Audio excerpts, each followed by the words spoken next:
I don't feel strong or brave or anything good.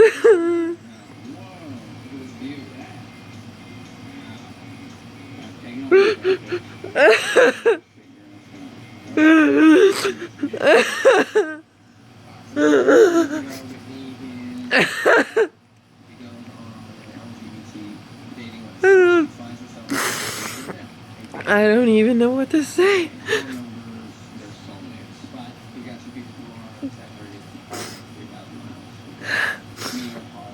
My outsides don't look nearly as bad as my insides do.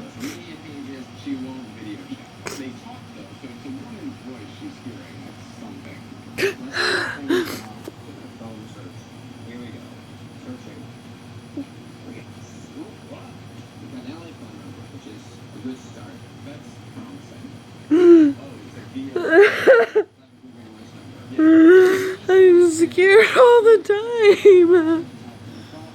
All the time. One minute I can't wait to leave this place and go meet my maker, and the next minute I think there's so many things I want to do. And I can't do any of them. There's so many things I tried to do and I failed.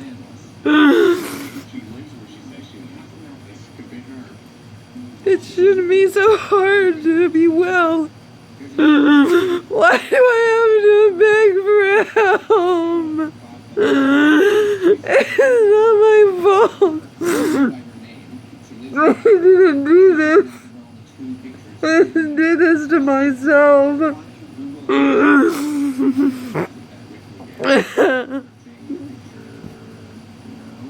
How can someone be this sick and in this much pain and need this much help and I can't get it?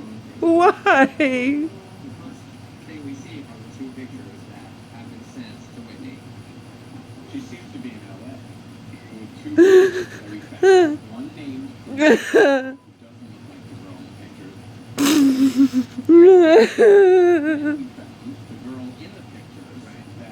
I don't want to be this girl. I'm smart and I'm funny and I love everybody and I'm good to animals and I give someone the shirt off my back. I have given people my last $5, the last food I had to eat. I've given everything.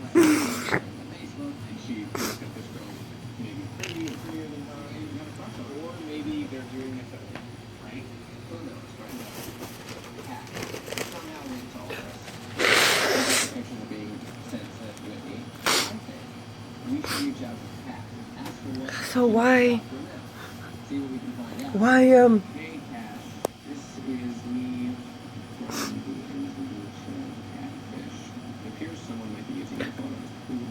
push away or reject a girl just because she says that she's sick and she's scared and she needs help?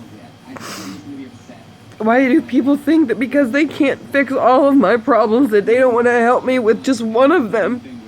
I have thousands of problems.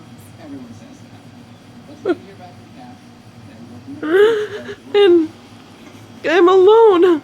I'm always alone.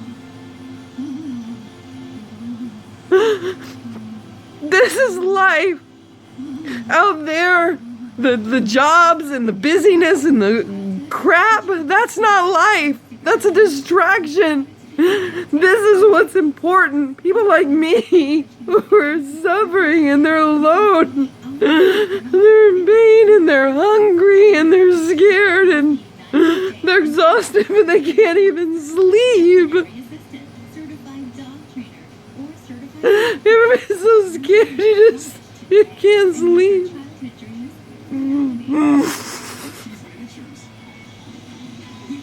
People tell me that I have a self-interest, that I talk about giving because I want everybody to give to me. I've been giving since I was old enough to understand the concept of giving. How dare anybody say these things to me? Just because I don't agree with everything that someone says doesn't mean that I'm not a good person or that I don't deserve to be saved. Or that I deserve any of this pain or punishment or whatever you want to call it. I don't agree with lots of people, but I would never walk away from someone who needed help. I don't care who they are. I've helped people from every nationality. They spoke other languages. They believed other religions. They worshipped other gods. I don't care. They don't believe in God at all.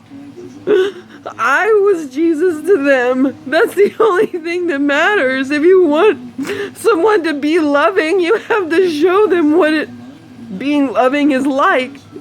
But people just stand over me and yell at me and tell me that either it's my fault that I'm sick or I'm not doing enough to help myself. And my life is like 5 full-time jobs. I don't even manage it all. I avoid more than half of it because it's too much. And today is one of those days. It's just too much. It's just too much to do it alone all the time. Yeah, I could have plenty of people here that were meaningless relationships. I could meet people all the day. I'm a young, pretty girl. I could get men to come and talk to me, but I want more than that, you know? The men that want to be around me, they don't want to be my friend. They want other things. And unless I'm allowing them to pursue me romantically, they don't want to have anything to do with me. I'm like, you know, I mean, why can't you just get past all of this? This is my outside. Inside, I am a sick, scared little girl with no parents and no one to help her. No one. I have no one. Do you understand that? I've been this sick for almost 20 years. I didn't even know why. And all I cared about was holding my body together so that I could work and take care of my babies because they were mine. And I loved them very well. They didn't always do the right thing. I made a lot of mistakes as a mother, but I never quit.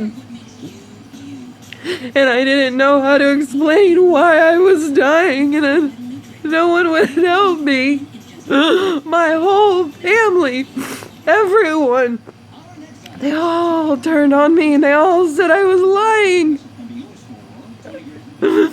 People don't lose 5 organs out of their bodies and they're full of shit. I mean, you just can't say that about me anymore because it's not true. None of it ever was true. If I'd have gotten help 20 years ago, my body wouldn't be in this condition. Yeah, I would still have a genetic disease, but I would have had help. I wouldn't have to live in so much pain.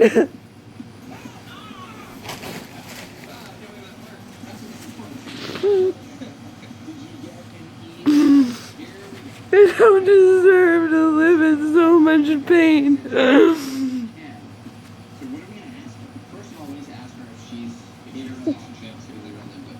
I didn't think that I deserved that. I don't know who would deserve this much pain. It's so bad. And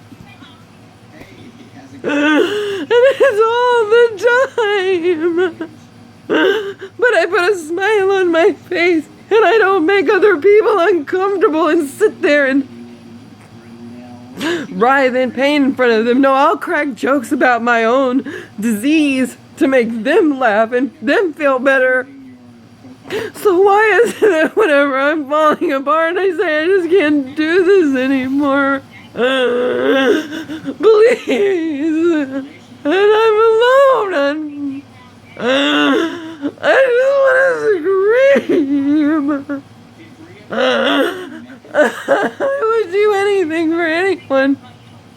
My charity is not bullshit. Just because I don't have money to help people, it does not mean that I do. I get messages from people every day. Emails, text messages from Facebook, all kinds of things. I help people every single day, even if it's just to help them get through their day. I'll do it, and I don't care how. I'm in pain. I'm hungry. My body is dying. People tell me that it makes them uncomfortable for me to say those things or to put it on Facebook. Well, guess what? I'm dying. And I'm not here to make you comfortable. I'm here to talk about it until I can't anymore. Now, maybe somebody will listen, but usually people don't. They don't listen until it's too late. And they're like, oh, we should have done something. And then they'll have a memorial or a vigil and everybody lights some stupid candles and post some stuff on Facebook. And then they think that everything's better and let's just go on about our old pretend lives. Well, it doesn't work that way. There are so many people like me. I talk to them all the time. I am not alone in my suffering and I want to help them. I want to be well so I can help them, not so that I can selfishly go on and just live my life and just, ooh, I'm happy, I gotta feel good all the time. No. That's not why we were put here. That's not why we are here. This body that I'm trying to save is temporary. It's not gonna last. Yours won't. So why don't we use it for something good while we still have it? If you have your health and you have these things and you have all of these blessings and your whole life revolves around yourself, stop. I talk to people, I see people and they have everything I need and they're miserable. They are miserable. They can't find one reason to laugh and I don't understand that. You have your health. If I just had my health, I wouldn't need anything else or anybody. I'm smart. I can do anything. I am very intelligent. And I am trying to learn to find a way to make money and take care of myself, but my body doesn't let me do everything that I need to do to take care of myself. And I mean, I don't understand this mentality that because we were born, all of a sudden we're responsible for ourselves. I mean, no one's responsible for me, but I was born that way. I mean, even when as a child, I was on my own. I'm not alone like that. I mean, that's why I have such a compassion for all of these poor refugees that come through here. I mean, I'm surrounded by people who've been sheltered their entire lives, and they've done everything that they know to do to protect themselves from this very situation. Well, there is no safe place. Eventually, your little bubble is going to burst. And you'll see real life like the rest of us have to experience it. And it's so much worse than what you can imagine. And the only thing that we have is each other. So maybe whenever I'm gone, these things will matter. These messages, this video, I don't know. I'm not anybody and I'm not trying to.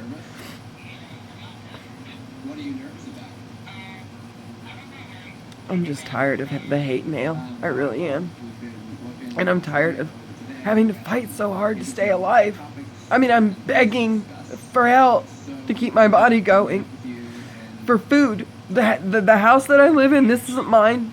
I'm not even wanted here. You know, I've been thrown out. I don't even know how many times in the last year. Locked out. Yeah, I get locked out. Do they deny me my medication? They do that too.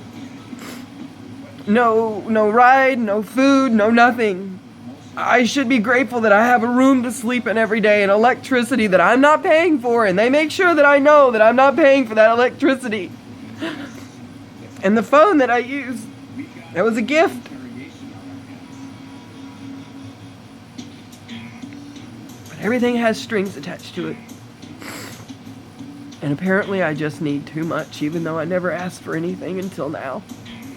Well, my body is asking, Brandy, my mind, I don't want it. I don't want to need help. I don't want to need you. I would be satisfied being the giver the rest of my life. Because it hurts to beg. It hurts to beg, and not because it's so hard to ask for help. It hurts to beg because the people that you beg are cruel. They're very cruel. They're very selfish. And they would rather find a reason to deny me than to have to look within themselves and ask themselves, why don't they want to help? You don't want to help me? Don't help me. But help somebody. I promise in your own neighborhood there's somebody there who needs your help. But we don't talk to people anymore. People go to work and they stay in their cars and they come home and they veg out in front of a television that's full of garbage, by the way. Turn it off. Just turn it off and watch some documentaries, learn something, read. The whole internet is there every day, is the age of information. There's no reason for us to be ignorant anymore. I've learned more in the last 10 years of research than, I don't know, that I would have learned in 30 years in school.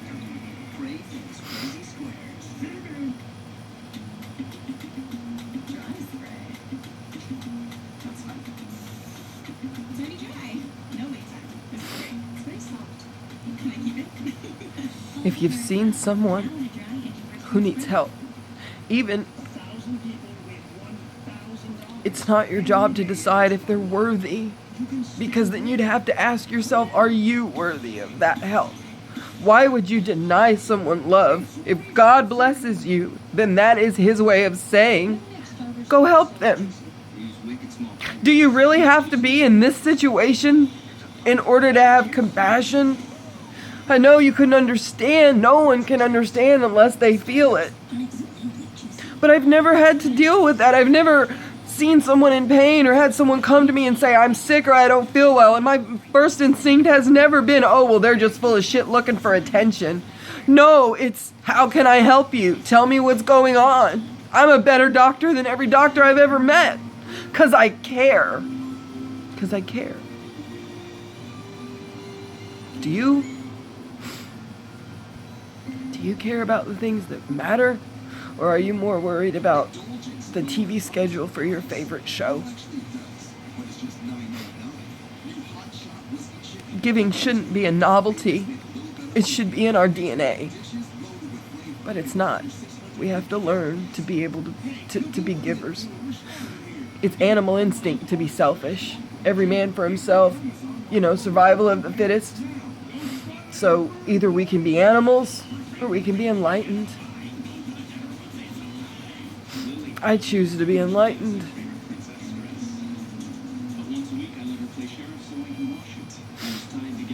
I'm gonna go have another test tomorrow. Thursday I get to go to a cardiologist and find out the 5 different tests that they've done and how bad my valves are and if my aorta is okay, because I have this vascular disease that's not going anywhere, It's like they constantly like to bring me in there to remind me, yep, we're surprised that you're still alive and we don't expect you to live past 50, but, there's no compassion in the doctor's office. None. They'll tell you straightforward like it is, and they want you to cry about it at home.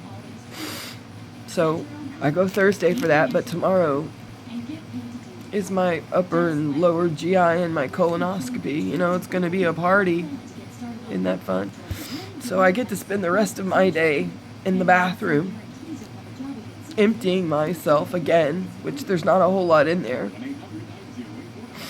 And tomorrow morning they'll put me to sleep and find out why I can't eat, why I can't hold food in, and why I'm in so much pain in my stomach. And with this disease that I have, it's just, I don't want to wake up having to hear you have to have another surgery, Brandy. You get tired of knives. You get tired of being cut open. You get tired of having to heal from that. You get tired of having to bring your body back from so much pain. I just signed up for this medical thing online to prepare for my procedure in the morning, and they asked me all of these medical questions, because I guess now it's all on the patient. You know, it's usually questions they ask you when you get there, but there must have been 200 questions all about my medical history, and one of them, of course, was all my surgeries. And as I'm listing them on this webpage, I mean, I get down to like number 12, and I literally stop and I look, and I'm like, 12 surgical procedures, and I'm not even done listing them all. And that's all happened to me in the last 20 years. 20 years. I've been under anesthesia about 30 times in 20 years. That's more than once a year. That's not normal. They just keep taking things out of me because parts of my body keep dying. And I am here begging for help because I need to get rid of the infection that's been in my body for 20 years. And it's not going to go away, and it's not going to stop killing me. It will eat up an organ, and then when they take it out, it'll move to the next one and move to the next one. And I don't know if I'm going to save my kidney in time, but I know that I've had a kidney infection for over 4 years now. Can anybody else say that? I'm sure there is a few people, but not many. I have been carrying around an infection in my body since 1997, and it has destroyed my insides. And some of my outsides, I mean, there's plenty of scars to prove. Chunk of my legs missing, I mean, you know. So, the longer that my kidney is infected, because I have this vascular disease, and my organs are so fragile, it's going to fall apart. Maybe people can't conceive of that, but I've heard it many times now, several times actually, after surgery, whenever you wake up and 2 days later and your surgeon comes into the room and he tells you, this is what I saw inside of your body, Brandy, and I cannot believe in my whole career I have never seen or heard of someone's organ disintegrating in my hands. I heard that 3 times. 3. Well, why do my organs fall apart like that? No one knew, but yet Brandy had to be full of crap. Well, now I know. I have vascular Ehlers-Danlos syndrome. Google it. It's terrifying. And it affects me from my hair down to my toenails. And it has robbed me of everything that I ever held dear. And I will run out of body parts eventually for them to take. I get fevers of 106 degrees, and they don't want to break. I get simple infections, and I turn septic. In 2012, I was in the hospital from March until October. And I beat infections, and I beat hospital-borne infections. I beat one of them twice. It had a 70% mortality rate. I beat it. I'm tired of beating things like this. I don't understand how much more I have to go through before I can pick up my phone and I can do this. And there's an army of people here saying, we are here to fight with you because you matter. The day that I have that, I promise I'll tell you. And I deserve it, and it's hard for me to say I deserve it. I mean, I feel unworthy because I'm sick. Because my environment made me feel unworthy for being sick. Well, I'm the strongest sick person that you'll ever meet. And I really, really, really would like some help.